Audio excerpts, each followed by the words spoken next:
urang cahayaan apa henteu hate urang. Nomor kahiji diberi resep jasa ibadah ka Gusti Allah. Resep beta asal aya tongtrong we haju bae diome. Resep nya resep ngombe tongtrong. Tah sarua jeung ngombe tasbih gitu tah. Ai babacaan mah tilok. Tasbih di kieu-kieu beset. Bawa tasbih. Tuh. Bener. Ai babacaan mah tilok. Babacaan lagi ngan kieu doang kabayar moal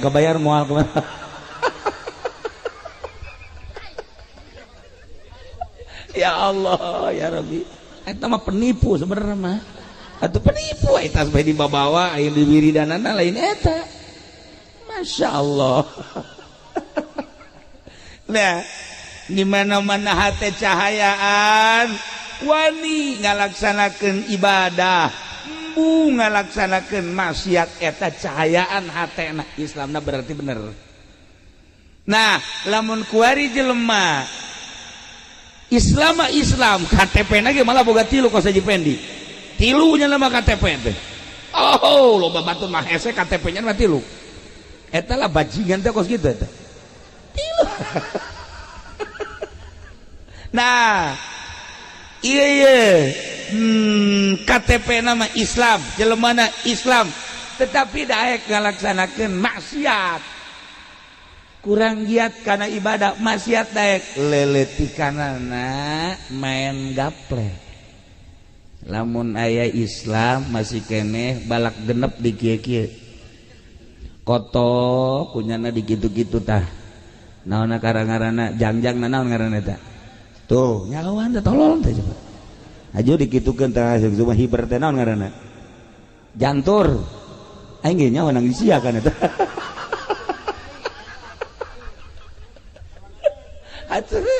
aja lamun kotok dikitu-kitu teh tah uluna naon tah ngaranna dipale eta teh diadukeun bareng kos kitu eta urang cayur tolol tah kos kitu tah urang cayur eta pagawe mang cayur eta sebenarnya mah. Nah lamun masih keneh daek kos kitu tah ya Islam mah Islam tapi daek keneh main remi daek keneh main catur daek keneh main gaple anu osok di kitu-kitu teh vlog naon ngaranna tuh nyawan bandarna renyana meureun mudah-mudahan kabawa ka akhiratnya mangajinya. Tah eta daek keneh kos kitu minimal boga TV keneh tuh. Eta nonton TV naon maksudna coba mun pake maca sholawat sabaraha jam eta nonton TV mun pake maca sholawat Masya Allah sabaraha ratus urang kieu bae di TV kos do oplo eta sebenarnya teh ayo ja pikir ku otak beres dengar orang keneh mah potongan kos kieu atuh aja huis geus lain di hulu ka jembut-jembut.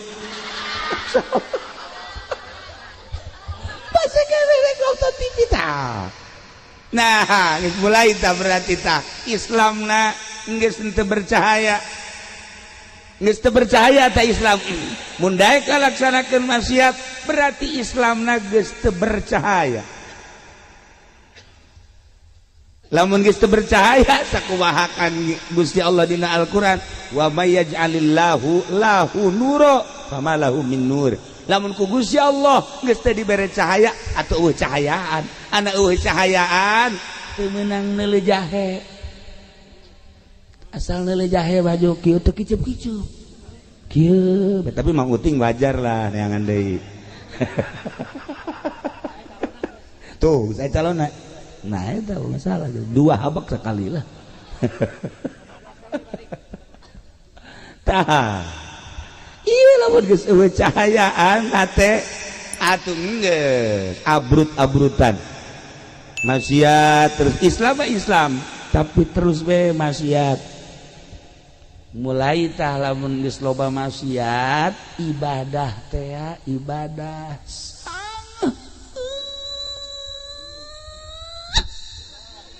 ih sakitu deket ka masjid teu nyaho tihang masjid teh awalnya deket ke masjid mau ditanya tiang masjid sabaraha wallahu a'lam. Weh sia ka masjid emang naon karpetna geus diganti ku ari bener sia ye ku ari mah wow hebat biasa nyana ka dinya ka masjid goblok jantu cek nya teh keluar deui tolol teh coba atuh dilalaga kitu supaya ka masjid cuma ka masjid nempo doang di jendela ya tuh diganti atuh geus teu teu asup-asup acan eta berat dek asup ka masjid tah ieu cahayaan cahayaan wa man lam yaj'alillahu nuro pamalahu min nur lamun ku Gusti Allah teu dibere cahaya cahayaan di mana-mana geus cahayaan sangheut ibadah teh sangheut asal geus dibere sangheut berarti nutup lawan sorga nu muka lawan tuh dia paling teu sia horeng tuh dah ya kira-kira ieu mah ngaji nu di dieu kira-kira ieu nu di dieu ieu cahayaan apa henteu sih sebenarnya guys urang mah neuk danya be cak urang dieu mah ngaji pen di cahayaan teh tuh henteu eta ku kabehan henteu cenah deui berarti budak palinter nyaho nyana ge Rusdi atuh gebelek begadeuan cahayaan sakieu sebab carita TV nyana pangbogaan panggedena carita HP boga 3 HP-na atuh carita tilok ngabohong raja bohong atuh geus cahayaan budak ge nyahoan henteu cek cenah geus teu kudu hese-hese teu kudu kakolot ka budak be sakali deui cahayaan teh tuh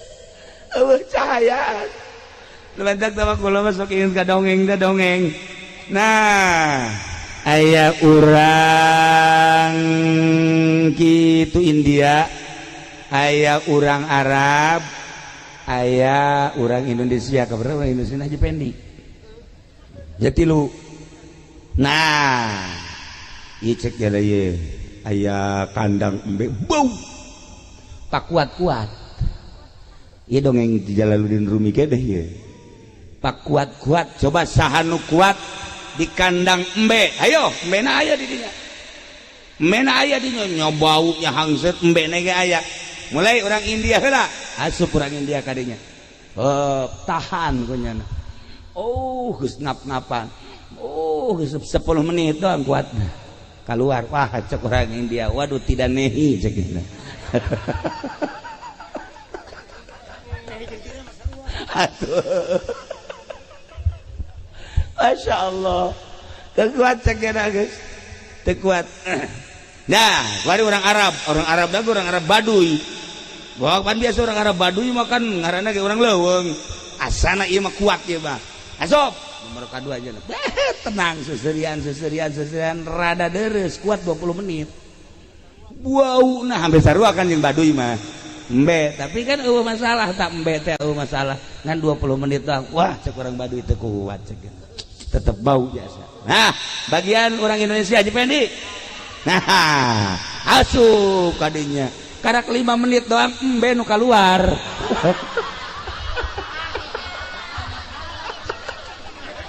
cak embe teu kuat aing teh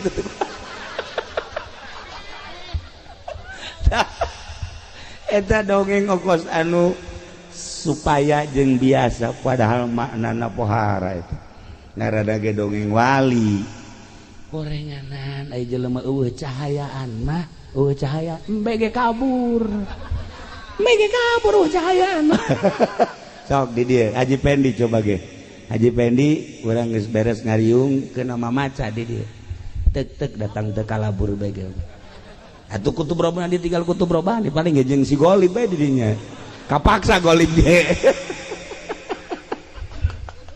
tah ieu ulah lalawara eueuh cahayaan teh eueuh cahayaan ulah manusia embe ge kalabur bau di samping bau henek di samping henek teh seueuh sok saha nu betah deket Mang Haji Pendi. Ayo coba.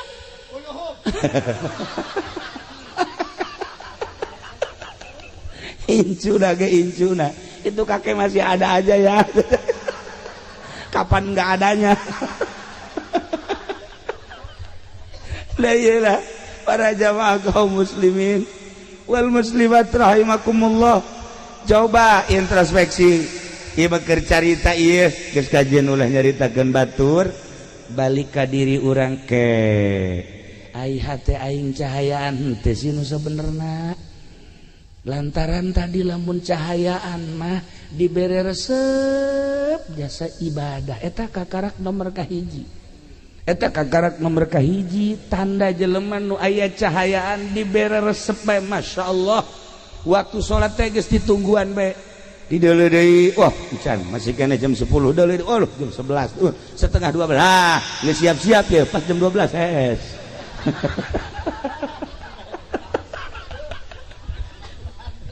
Eta cahayaan aya cahayaan masya Allah geus ke malah ka sare cenah sagedeung deui salat besi tinggalin berjamaah aya cahayaan aya cahayaan eta nu kos kitu ngaran beres datang waktu salat qobliyahna ba'diyahna beres eta terus wiridanana komo datang ka haju terus maca Quran ya Allah yang cahayaan eta nu kos kitu tuh kaluar di masjid urang ngantongan duit dirinya aya kotak nah hasilkeun ieu kotak itu dibongkar. Orang etek urang cayur gegedena urang pondok. Nah eta lah cahayaan mah kos kitu tah ka budak deudeuh ka sesama nyaah ka saluhureun hormat eta ngaranna aya cahaya. Nginaheun lamun hate geus aya cahayaan sebab pada dasarna jelema ngudag-udag cahaya.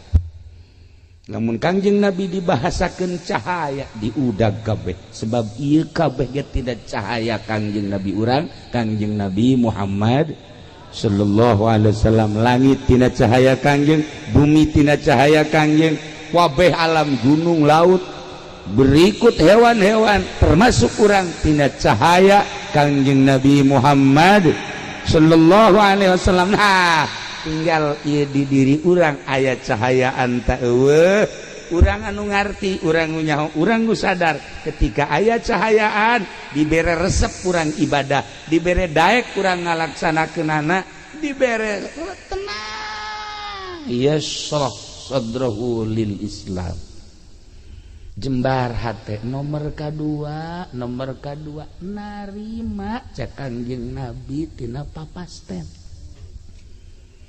Artina narima Kangjeng Nabi tina papasten teh kumaha Allah bae lantaran hakim nu paling adil iwalti Gusti Allah Subhanahu wa taala ku urang apan osok dibaca alaisallahu bi ahkamil hakimin ulah di bejaan surat naon eta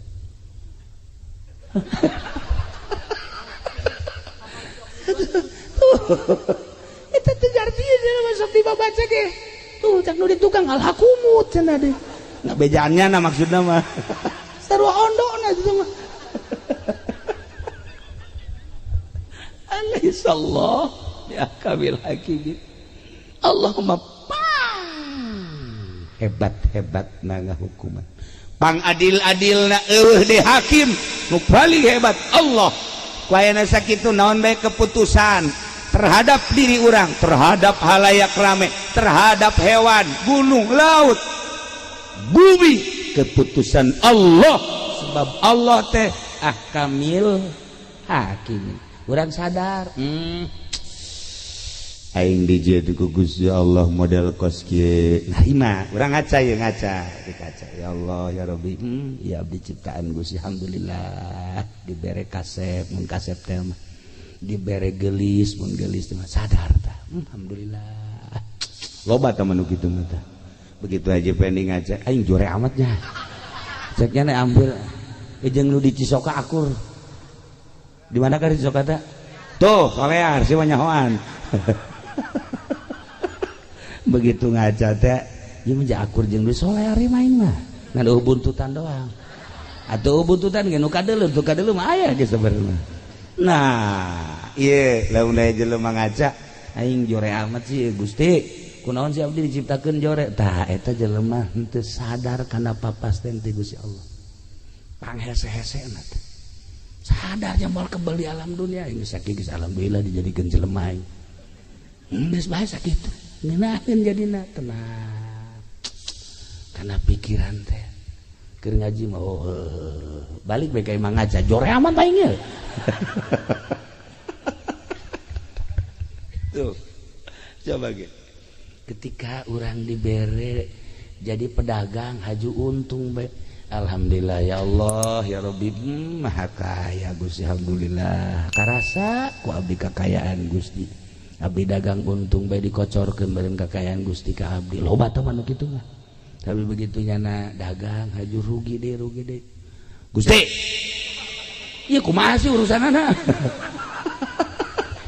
ieu kunaon ieu kok abdi dagang tapi rugi deui ye coba atuh ka Gusti kos kitu tah eta ngaranna henteu sadar kana papasten eta cahayaan hatena cahayaan wa man lam yajalillahu lahu nura di mana ku Gusti Allah henteu diberi cahaya famalahum min nur cahayaan di mana cahayaan eta kos kitu tadi karena mandak kurang kudu ngawauhan nu sugih hirup mah kudu ngawauhan nu sugih sebab aya nu sugih nya nama hayang dipentak bae lamun henteu menta kanyana bendu lah sepuja teh nu sugih eta mah tah tuh hayangna dipentak bahkan teu dipentak ge sok mere bae nah nu sugih eta teh deuketan ku urang bakal lamun urang menta ka nu sejen nya nama bendu deketan tanu sugih eta nu sugih eta teh saha nu nyiptakeun langit jeung bumi tak maha sugih cak Gusti Allah aing ye nu bogana penta ku sia aing bakal mere sia teu menta ge ku aing dibere bae komo sia mun menta ka aing jeung aing mah resep jasa lamun dipenta tur lamun sia menta ka nu sejen ka Gunung Kawi misalnya aing mah teu resep jasa menta ka pamarentah ge tersep jasa menta ka makhluk ge tersep jasa ka aing penta tah Allah meresepkeun jasa dipenta haji pendek mun dipenta geus kieu bae ya panakol ya incuna ge datang ka tiluk daek menta incuna sorangan tuh menta sama kakek ih enggak mau kenapa galak ya orang lamun geus bisa burak bere eta urang geus bisa make akhlak Gusti Allah takhallaku bi akhlakillah Allah mah mere bae terus tah urang ngadeukeutan nu maha sugih bae geus ka Gusti Allah nah ieu lamun hate urang aya cahayaan hate urang aya cahayaan sadar kabeh ge horeganan diatur ku Gusti Allah Subhanahu wa taala ketika aya seorang waliullah di Baghdad begitu manehanna keur di Baghdad ternyata horenganan di daerah Tartar keur perang terus perang nyana ngadenge begitu nyana ngadenge eta peperangan teh peperangan geus mah awewe pararae sipil-sipil masyarakat budak leutik ke parae nyana ngomong kieu ka Gusti atuh kunaon eta diperangkeun sehingga eta pararae masyarakat emang eueuh nu ibadah emang eueuh nu sok hudang ti peuting emang eueuh wali pan beureun aya wali maot aya ulama maot kudu maotkeun aya diperangkeun ku Gusti langsung nyana peuting sare barang sare ngimpi kapanggih jeung hiji jelema make jubah terus nyekelan surat eta dibabawa bae begitu dibabawa kapanggih teh jeung nyana ieu surat naon eta ieu surat ti Gusti Allah coba tah pang bacakeun begitu dibaca dina tulisanana aya da'il i'tirad tinggalkeun ku maneh ngalawan Allah tinggalkeun ku maneh nentang ka Allah dibaca takunyana sebab Allah mah pang adil-adilna eta memperangkan urusan aing, gempa urusan aing, banjir urusan aing, angin urusan aing, sia baik urusan sia cak Gusti Allah. Ulah sok nentang-nentang ka aing make jeung tatanya, make jeung diperangkeun, loba budak para rae, loba manusia para rae, aya kiaian, aya walian, urusan aing tah mah sia, urusan sia, geus datang ka mana sia, dumadeheus ka aing. Hudangnya Masya Allah kagetnya disarekan ku Gusti Allah, langsung ditegur make surat model tadi. Wali mah kos kitu, impianana teh hebat. Aing ngadenge Haji Pendi mangimpi teh, ya Allah ya Rabbi diudag-udag genderuwo. Aya ngimpi kos kitu eta. Aya deui nya mangimpi naik ka gunung ragal. Paling hebat cenah mah ngimpi diudag-udag anjing, saenggeus tadi udag anjing ngajunya anak kagang, geus kagang haju hayang kiih manggih sumbur, maju kiih ngompol. Eta Haji Pendi mah kos kitu impianana masyaallah. Wali mah tadi tegur ku Gusti Allah make surat, tinggalkeun nentang ka Gusti Allah sebab kabeh ge ieu adalah urusan Allah. Cak Allah sia ulah tatanya kunaon ku aing digempakeun, ulah diutang hitung Gusti teh urusan aing. Kunaon eta teh ku aing dianginkeun, ulah make diutang hitung teh urusan aing. Kunaon diperangkeun, ulah make jeung tatanya urusanana teh urusan aing. Sebab aya jelema anu ku aing di maotanana melalui senjata-senjata, melalui pedang-pedang jeung sajabana. Hakikat nama horenganan eta teh deuk di maotan ngan carana Gusti Allah. Aya anu raga tangkal kalapa, aya anu raga ka sumur, aya anu gering, aya anu perang, aya anu di luhur kasur. Kieu bae cara kabari ieu teh urang Balaraja. Datang ke Tangerang, jung ngopi ku pemajikan dijieun kopi, jieunkeun kopi, jung nginum kopi bari ngarokok. Kieu bae nyana di kasur teh geus beres ngarokok. Lah aya meureunnanan bangsa 20 menit mah pemajikanna ka dinya deui. Ditoelan ku pemajikan, kaji oya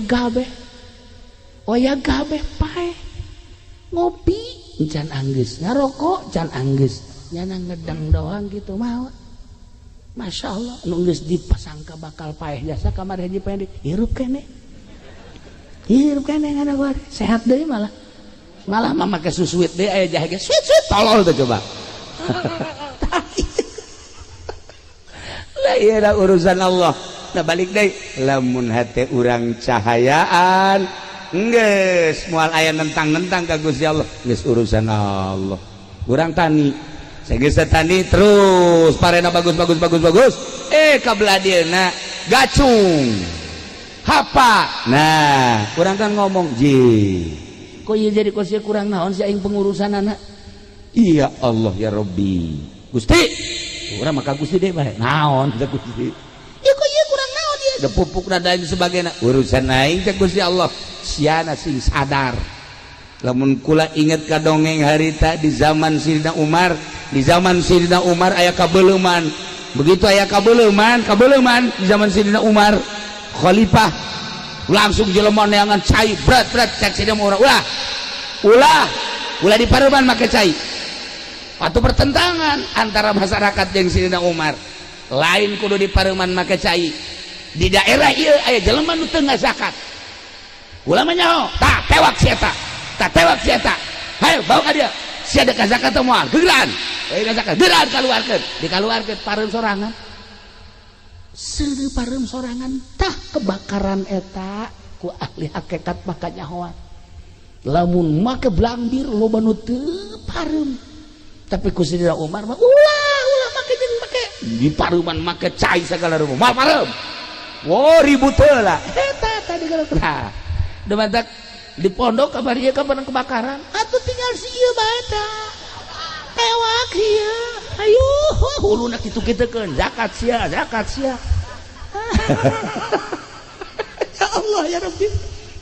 Lamun urang nyaritakeun antara zahir jeung antara hakikat, antara zahir jeung antara batin jauh luar biasa. Urang mah make perjalanan zahir bae lantaran ieu qalbuna can aya cahayaan, Islam nancan aya cahayaan. Nah nomor kahiji tadi di mana-mana geus aya cahayaan bakalna hayang bae jeung resep bae ngalaksanakeun perintah Allah ngajauhan larangan Allah takwa ngaranna. Nomor kedua sadar kana papasten Allah. Nomor katilu puncakna ye di mana-mana Islamna aya cahayaan nyana berpikiranna ka akhirat bae ninggalkeun dunia dibere tersep kana dunia. Wa mal hayatud dunya illa mata'ul gurur. Teu aya kahirupan dunia kecuali barang-barang tipuan. Geus lamun kiai engkeuy-engkeuyan ka pendopo neangan dunia kiai goblok. Eueuh tapi di cayur mah aya tiluan lah tilu. Aya tiluan ngacung lib.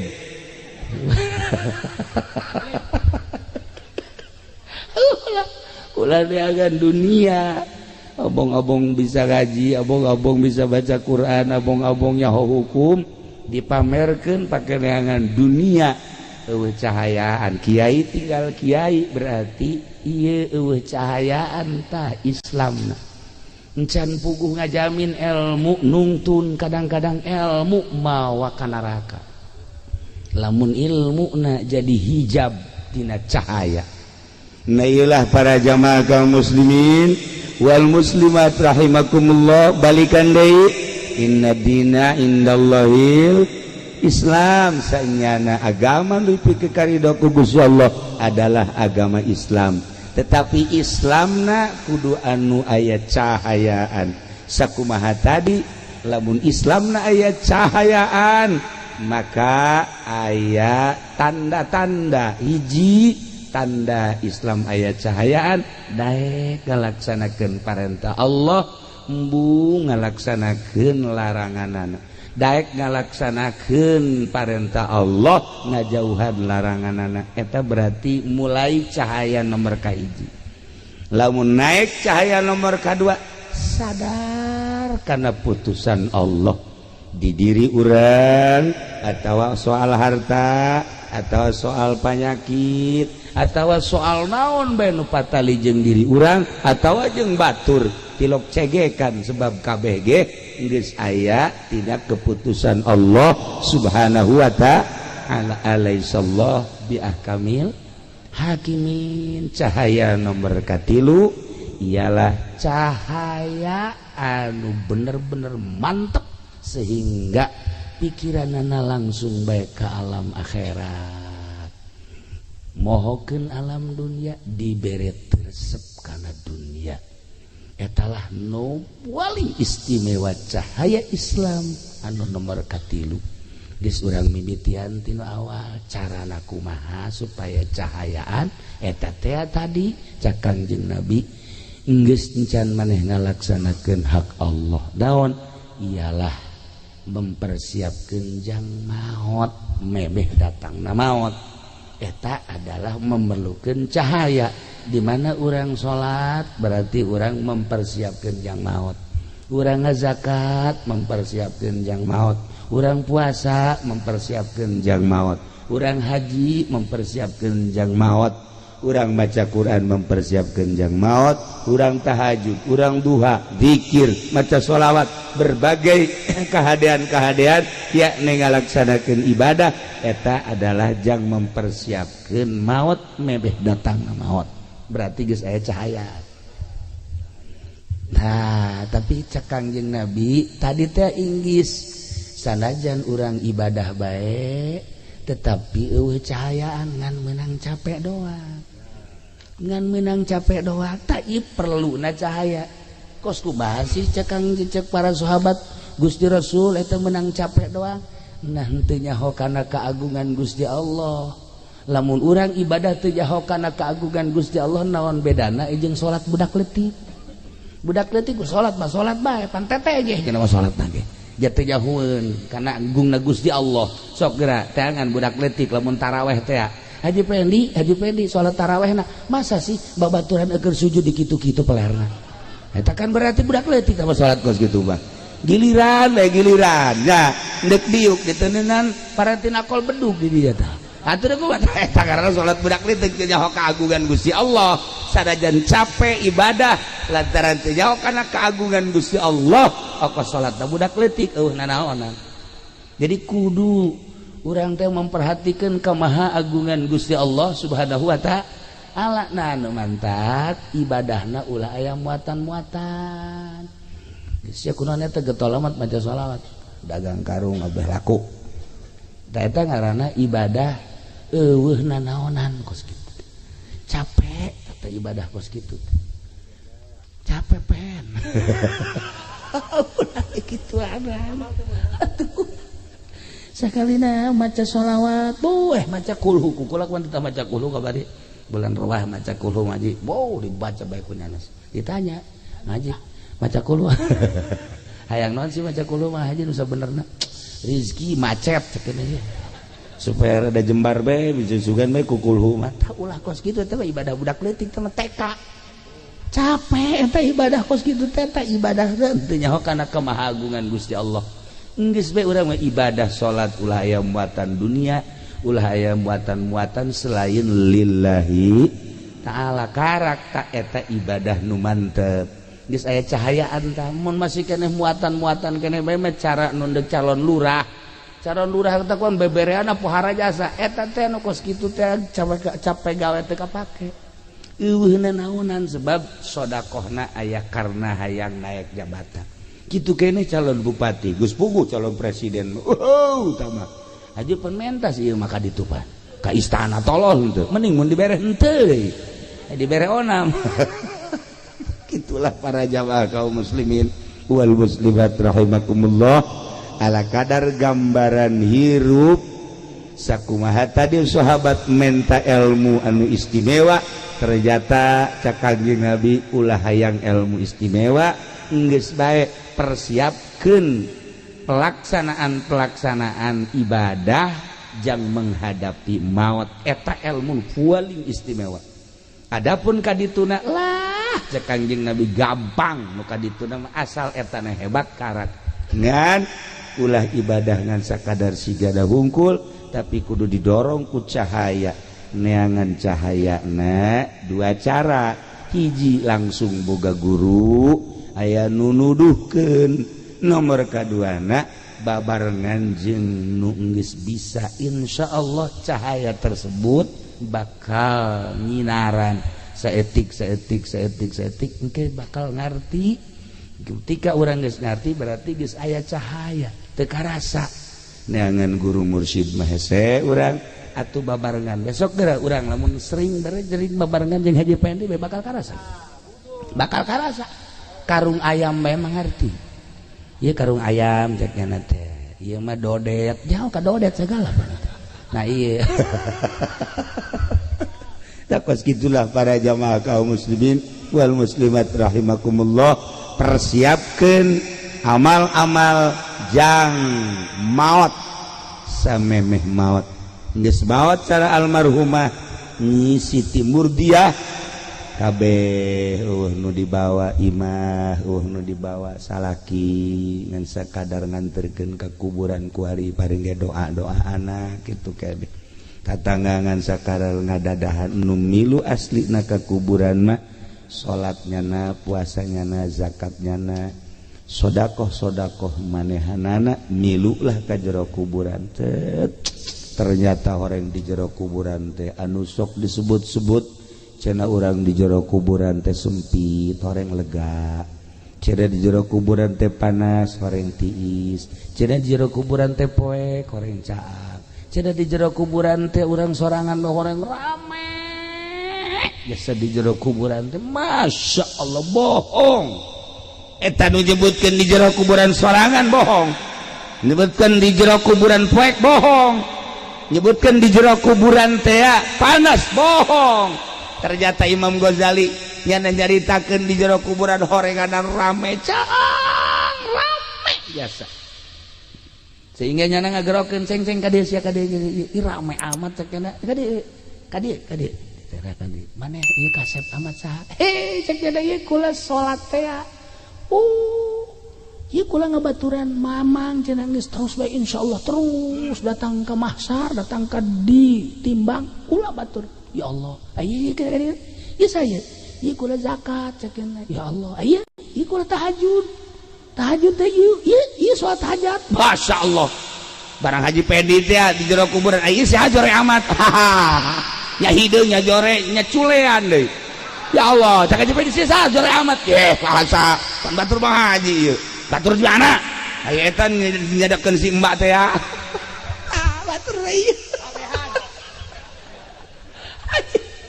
Ya Allah ya Rabbi, bakal ngabaturan urang di jero kuburan, bohong urang, hasud urang, henteu salat urang, teu zakat urang, bakal ngabaturan urang. Sok renungkeun ku urang ketika urang di jero kubur, bakal boga baturna urang nokos kumaha. Bakal ngabaturan jasa mangkani eta. Ketika urang sering ngajembarkeun batur, jembar kuburanana. Jelema datang, Waalaikumsalam. Naon ya, duh kulit di kamari jandar, masya Allah, atuh lain bebe aja di kamari ya, cukup teh 500.000 pak ya, tah. Alhamdulillah, Haji, masya Allah, kesia lamun teu boga deui kadi deui, senang hate, geus jembar jero kuburan, datang ka Haji Pendi, Waalaikumsalam, naon sih, kulit di kamari jandar, boan sia, ye, tuh neangan, cara aing, cuma direk neangan sih, atuh geus mabur sia ka ditu lah. Masya Allah, cak ugal ledeng Haji Pendi. Eta jempit kan batur sepit di jero kuburanana. Ya Allah ya Rabbi, urang ayeuna nyieun masjid tah dan kipas di masjid tiis, jelema maca sholawat ka tiisan komo AC, nu ngaji ka tiisan komo AC, di jero kuburanana tiis. Ya Allah, malaikat ieu tiis daun eta teh cek malaikat eta kipas anu di masjid. Bo nyaho kieu mah kula meuli AC cekna. Ieu kipas anu dipasaku kula teh anu make nu jore teh eta kipas lagi. Haju leumpang lagi kotek. Asal dikencengkeun we geus teu bisa muter janana. Ya Allah, eta kos kitu ge tiis. Aduh, nyaho kitu mah kula meuli nu bagus. Cek malaikat keur ieu sia. Tah, itu Haji Pendi bapaknya nama lain melikeun non kipas, malah kipas di masjid dicokot. Atuh panas kan nama di kuburan. Atuh cek jangan Haji Pendi malaikat, ieu naon li panas. Nah, maling kipas ya. Panas. Mentek sing ada Haji ka masjid gede.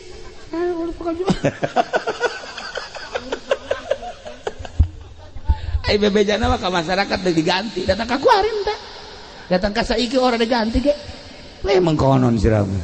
Nah, aya Ustad maling, ih heran.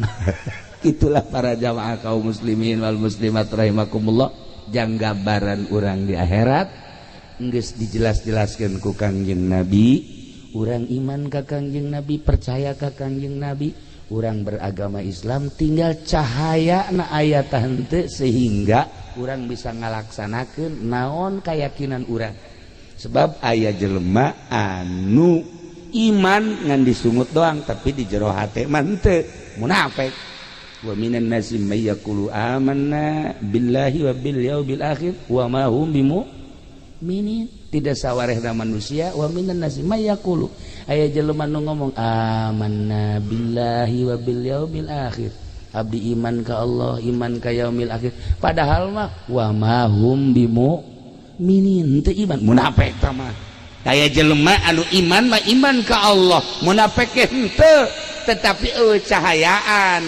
Imanna Islamna eueuh cahayaan, imanna eueuh cahayaan, berani manehanana teu ngalaksanakeun kayakinanana. Nah iya hampir-hampir urang kos kitu tak kabeh, iman ka Allah, iman ka Kangjeng Rasulullah, iman kana naon anu diucapkeun ku Kangjeng Nabi, tetapi ngalaksanakeunna henteu. Kunaon eta? Iyalah eueuh cahayaan di jero kalbu urang, Islamna teu aya cahayaan, imanna teu aya cahayaan. Sok wari mulai bongkar gerak ku urang supaya aya cahayaan, Islam urang aya cahayaan, iman urang aya cahayaan. Islam babalikna engke kana zahir, iman babalikna engke kana batin, kana ruhani. Islam jeung iman di mana sapagodos pada ayat cahayaan wah bakalna istimewa jasa zahirna bagus batinna ge bagus ku ayana sakitu teanganlah cahaya. Di mana sih ayana cahaya? Di pondok-pondok pesantren tah kadeleuna mah pondok kos ge teh hina jasa. Tapi horenganan anu ngadatangkeun ka sorga kos kieu. Alhamdulillah kos mondok mah tolol. Siap pondok ngaran doang. Kampung pondok salilana bodoh. Heran aing mah. Tuh. Ya, urang lamun ningali gedung. Wow, universitas. Wallahu alam ngadatangkeun ka sorga teh. Mentereng hebat. Gedung-gedung menjulang orang ke Jakarta ya sing ngadatangkeun ka sorga teh. Ketika orang leuleuh kantor DPR isi ka sorga teh kantor ieu. Tapi lamun urang leuleuh majelis taklim, leuleuh pondok, hina ka deleuna. Justru melalui ieulah pintu-pintu surga terbuka. Teangan cahaya di pondok-pondok pesantren model kos sekarang ini. Hina ka deleuleuh ku pandangan mata, tetapi mata batin di mana geus cahayaan ieu teh lain sakadar pondok pesantren tapi ieu teh adalah raudhatun min riyadil jannah. Seperti etalah ahli-ahli Allah teu perlu mewah-mewah. Ketika aya teu perlu dibangga-bangga. Nu penting ieu adalah ngamakna anak-anak. Kitulah para jamaah kaum muslimin wal muslimat rahimakumullah. Malam ieu urang diundang ku almarhumah Ibu Murdiah maksudna mepelingan ka urang wahai ahli-ahli cayur kula geus balik kalbur asli ente ge bakal baralik ternyata nu ngabaturan kula di jero kubur amal-amal kula amal salat amal puasa amal zakat amal-amal sedekah jeung sajabana amal ngaji jeung sajabana santri mah jang ka neraka saudara. Santri mah ujang ka neraka, santri mah kajun HSBG di kobongna surga. Tuh, cuma percaya waduh segala naon. Ye. Atuh geus cara bae cicing lagi di taman surga deuk kumaha atuh. Ujang ka neraka. Lamuntak santri mah sanajan amalna jore pan di ka nerakakeun. Begitu deuk diasupkeun ka neraka aya utawi. Ye, utawi geus kieu segede peureub. Ieu naon dia? Ye, kula utawi nang ngieu jurumiah di utawian. Nah, cek malaikat naon sia? Ieu utawi ieu. Cek jana teh kula teh ieu saksi bahwa nyana teh di pondok pesantren. Hindah deui kalawang nu ieu. Utawi aya deui bae di dieu. Terus bae unggal lawang utawi iku. Malaikat ge sebeleun nya jagana. Ya dijagaan ku utawi iku bae. Bebe jaga Gusti Allah, Gusti ieu ya utawi ikuan. Lah ka sorgakeun habek tuh. Ye. Batak santri wah ujang ka neraka. Para jamaah kaum muslimin wal muslimat rahimakumullah, urang doakeun Ibu Murdiah mudah-mudahan dihampura sakabeh dosana, dilegakeun di kuburanana, dicaangkeun di kuburanana, dibere kanikmatan kubur ku Gusti Allah sehingga nyana bisa tentrem nikmat menikmati naimul kubri. Kitu keneh keluargana mudah-mudahan dibere salarabar tur tawakal tur urang kabehan ge mudah-mudahan dibere cahayaan hate urang.